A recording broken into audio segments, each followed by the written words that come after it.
On a school of health, can you hear me? I'm talking to you now. Everybody on inside you. I'm the only surviving person. School of health. My chief, I'm AK-47. My one function. My five, one part. Okay, everybody. Here, go on, Ogu. Here, go on, Ogu. Can you get now school of health. Now school of health. Who's on school of health? Close to main road. Get report on a station. Get a station.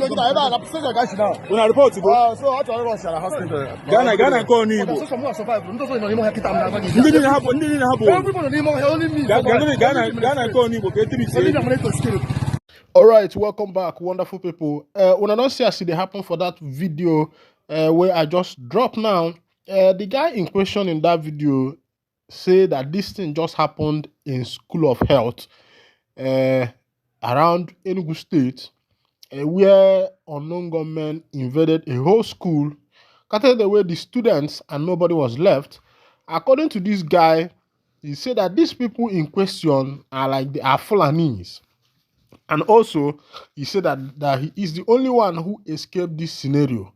People can see what the country is turning to. Meanwhile, the president is busy buying 150 million naira private jet or $50 million private jet.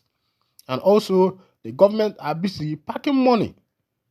Nobody is paying attention to what is happening in the nation. Of course, which is to say that we are told when we were in school that the first work of the government is to provide security for the citizens, provide social amenities for the citizens, and good life, shelter, food and shelter for the citizens, which is the first thing that a human being needs. First need of the human being is food, shelter, and security. Now, everywhere you go in Nigeria, there is issue of insecurity. The last time Charles Soludo had the daughter's wedding, the people that went for the wedding, a lot of them were kidnapped and some of them were killed. And up to today, nobody has given information of where these people are. And the government is busy doing something different. Now, listen to this video again where a Fulani man is confessing that some traditional rulers in Ali Igbo are collecting money from them to allow them to stay in their community, especially in Enugu State, Ebonyi State, River State, and some of these first states, Kogi State, where these Fulanis usually coming from. Because if you are coming from places like Kanu, Kaduna, Abuja, you first meet Kogi State, then you meet Enugu State before entering other states. And this is where these people are coming from.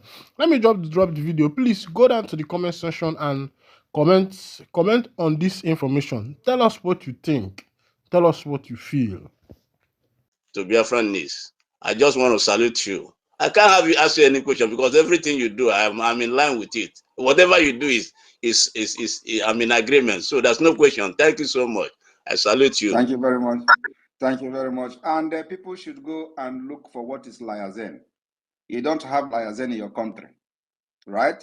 So technically, they know that Nigeria have divided, right?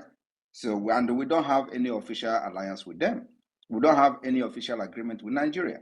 So they need to tell us what is their meaning of liaison. So we only have liaison where you are, if you talk about having liaison offices in different parts of the world and other countries and all that. So you don't have liaison in your own country. And claiming that the president have liaison in his own country, he claimed that Nigeria is his country. So we don't accept that, and because we are already in the state of war, and so we don't have any agreement with Nigeria at this point. So if that agreement is made, we are going to be ready to have business with business relations and others. Just diplomatic relation with Nigeria. We cannot be an ally and all that. But for now, we don't have that diplomatic relation with Nigeria, and so we don't welcome any alliance. If they think that I'm joking, let anybody open alliance or liaison office in Biafra land and see what will happen there.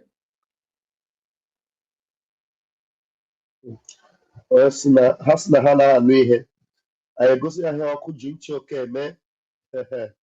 All right, thank you, Veteran Dragon. Thank you very much. I think you'll go back as a listener. We'll be able to bring in someone else. Cheesy, is that Crazy? Crazy, please grab the mic and bring your question, please. Good evening, Prime Minister. My Prime Minister, my Honorable Prime Minister. Good evening to you.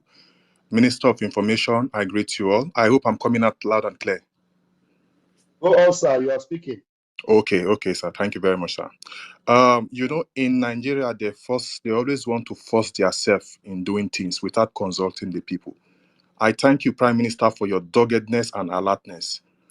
As soon as you get this information, you have come up to enlighten us and informed us.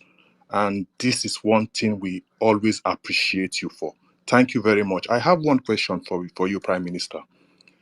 I hope in all this struggle you are documenting, you are writing a paper or you are writing a book that we, our children, the next generation, will read and understand how we fight this battle till the very end.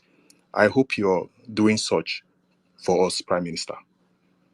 Should I be doing everything for you? Are you not following? We're not hiding anything. So you people are in better position to document what we are doing. I cannot be doing the thing. I'm documenting it for you. Document it. Everything I'm doing is in the public. I'm not hiding anything. Yes, From Prime the Minister. beginning till now, till the end, I'm not hiding anything. Including when they come to attack me in Finland, I have exposed them. Exactly. I don't hide anything. My own is pop and play because that is a nation. We are fighting for a nation. It is not a club. So we are fighting a nation for independence of a nation of over 70, 80 million people. And the world are watching. So we don't hide and say we are doing it in secret. That person is meeting me or this person is meeting me. If I meet with somebody and the person asks me to do public that yes, I met with him, I will make it public. So those meetings that we have had that they don't want us to make it public for a specific reason and don't make it public. But everything is in the public. Exactly. Including before we neutralize them, we announce it. We announce it. Thank you. And this is one thing we really need to study, how you are able to come up with this idea of alerting your enemies, keeping them informed, and still decimating them. This is incredible. Prime Minister, we thank you very much, and we love you so much. Ganero. Prime Minister and Minister of Information, thank you also, and thank you everyone for being part of this. Thank you. Thank you. Thank you very much. The reason for that is very, very simple. The reason for that is because Nigeria, a terrorist state of Nigeria, as you see it, is a very complex state. Breaking up of Nigeria requires a complex solution. So that's why we adopted a multidimensional approach to dismantling Nigeria, and it is working perfectly. You can never escape. If you escape the witches and wizards, you can't escape our pastors. If you escape our pastors, you can never escape our guns. If you escape our gun, our diplomatic war, you can never escape it. So we are fighting Nigeria from all angles. If they run to this way, we'll catch them. If they escape this one, we'll catch them from there. So it is a multidimensional approach that have destroyed Nigeria. That's why when people are protesting, you expect Biafra to go and protest. Are they mad? No. We are the one responsible for this protest. We are the one who destroyed and strangled the economy of Nigeria. So why should we go and start protesting? We're mad. We know what we are doing. We've passed that stage. So, and it is even going to get worse. Just wait and see after this. I'm just praying. Now I'm even praying for the protest to end so that we'll start our own. Prime Minister. Our own is completely different from what they have ever seen. We will lock the entire government of terrorist institution in Biafra land for 1 month. Yet there will be no movement in their offices. Why our businesses will be flourishing. Just watch and see. Prime Minister, I remember in the beginning when you started with your preaching, and you told the Nigerian government that a day will come, you will stop preaching, you will move to a different dimension. And today we have finally seen that all those years of preaching which you have done has impacted us and strengthened us to the point that even when the hunger is biting them in Nigeria, in the region of Biafra, in Biafra region, we are flourishing, even when we haven't even join them to protest. We are still flourishing. So all these are strengths piled up together, which we imbibe, which we collected from you. So we thank you for preparing us for this very particular day.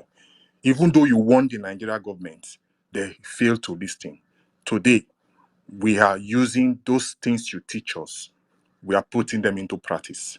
Thank you very much. Ganiru Prime Minister. That is why I told you people in the beginning, sit at home, because it will prepare you for what is to come. Exactly. That thing I said that it is to come is here.